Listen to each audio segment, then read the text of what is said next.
తూర్పుగోదావరి జిల్లా అనపర్తి మండలం రామవరం నుంచి బిక్కవోలు లక్ష్మీ గణపతి ఆలయం వరకు మాజీ ఎమ్మెల్యే నల్లమిల్లి రామకృష్ణారెడ్డి సతీమణి మహాలక్ష్మి పాదయాత్ర చేపట్టారు. ఎమ్మెల్యే సీటు తమకు వస్తే కాలినడకన ఆలయానికి వస్తామని మొక్కుకున్న ఆమె చంద్రబాబుతో హామీతో కూడా పాదయాత్ర మొదలుపెట్టేశారు.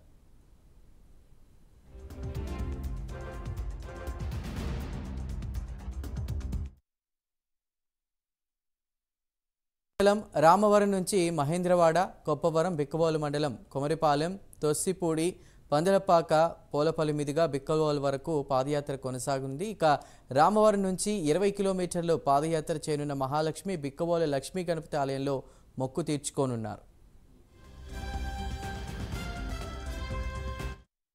అందరికీ నమస్కారం.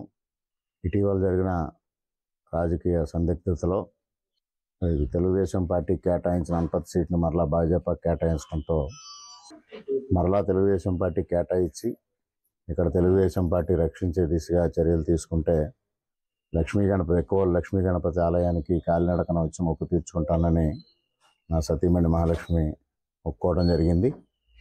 మరి మంచి పరిణామాలు జరిగిన నేపథ్యంలో ఈరోజు ఆవిడ మా స్వగృహం నుంచి కాలినడకన బయలుదేరి లక్ష్మీ గణపతిని దర్శించుకొని మొక్కు తీర్చుకోవడం కోసం సంసిద్ధులై బయలుదేరడం జరుగుతూ ఉంది. కృతజ్ఞతగా కాలినడకని నేను లక్ష్మీ గణపతి ఆలయానికి బయలుదేరుతాను. లక్ష్మీ గణపతి మాకు మేలు చేశారు. కృతజ్ఞతగా లక్ష్మీ గణపతి ఆలయానికి నేను కాలినడకని బయలుదేరుతాను.